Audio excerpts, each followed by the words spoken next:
forteresse dans les couples, surtout africains. Une fois, mon épouse est allée visiter un orphelinat. C'était l'orphelinat des albinos. Il y avait une cinquantaine d'enfants albinos. Mais quand on a fait des statistiques, ce n'étaient pas des orphelins. Mais ils étaient à l'orphelinat. Ils étaient jetés par leurs propres parents. Soit par la mère, qui jette son enfant parce que sa belle famille ne va pas accepter ou son mari ne va pas l'aimer, soit parce que l'enfant est sorcier. Pour eux, la peau, c'est la sorcellerie. Et elle est allée là-bas, elle a été choquée. Pourquoi? Parce que moi, j'ai 2 enfants albinos. Mon fils aîné est albinos. Ma deuxième fille est albinos. Ma fille aînée. Et les 2 autres ne sont pas albinos. Donc j'ai 2 enfants albinos et 2 enfants qui ne le sont pas. Quand je les ai eus, je les ai reçus comme tout autre enfant. Pourquoi? Parce que j'ai une connaissance. Sur le plan scientifique, il est impossible qu'un enfant soit albinos sans que le père et la mère aient les 2 des gènes d'albinisme. Cette connaissance ne m'a pas amené à dire « c'est la faute de ma femme ».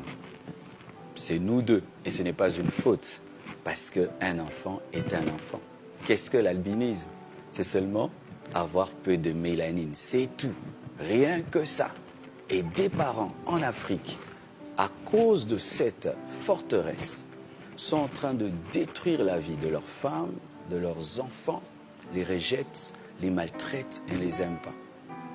Et lorsque j'ai eu ces enfants, pasteur, j'ai vu d'autres hommes de Dieu et d'autres chrétiens avoir pitié de moi. Oh, pasteur, toi qui crains Dieu, comment Dieu t'a fait ça? Il m'a fait quoi? Il m'a donné des enfants extraordinaires. Parce que c'est que les gens ne savent pas, c'est que tout manque dans le corps crée une compensation.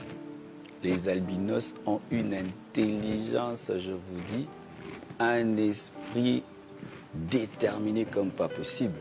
Au point où on a aimé ces enfants, on leur a donné tout l'amour du monde, de sorte que mes enfants qui sont albinos prient tous les jours pour ne jamais avoir la peau normale. Et au point où même ils ont complexé la 3e qui n'est pas albinos, elle veut être albinos parce qu'elle trouve que les albinos sont beaux. Ils sont fiers d'eux à un niveau. L'assurance qu'ils ont, mais c'est trop, au point où je devais les calmer.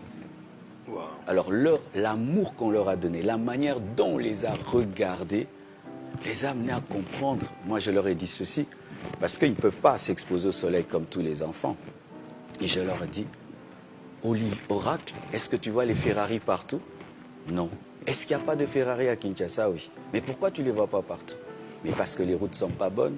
Ah oui, donc une Ferrari peut s'abîmer sur une mauvaise route. Et toi, tu es une Ferrari. Tu as une peau rare. Tu ne peux pas t'exposer au soleil comme tout le monde. Tu vas abîmer parce que tu es une Ferrari. Et l'assurance qu'ils ont. Et je les ai amenés dans des écoles, quand même, où il ne fallait pas qu'ils rencontrent des enfants avec une mauvaise éducation, parce que l'éducation des enfants, ce sont les parents. Un parent qui a des forteresses les donne à l'enfant. Un parent qui trouve qu'un albinos est anormal va le dire à son enfant, et son enfant, quand il va rencontrer un autre enfant albinos, il va le blesser. Alors il fallait que je les mette dans des écoles où l'éducation est bonne. Et je les ai mis dans une école où tout est en anglais, et ils rencontrent des enfants. Ce qui fait que quand ils ont grandi, si tu l'appelles albinos, c'est comme si tu as dit ce qu'il est, ça ne fait rien. Et aujourd'hui, ils veulent même être des ambassadeurs des albinos dans le monde pour donner de l'espoir, donner de la valeur, valoriser les autres.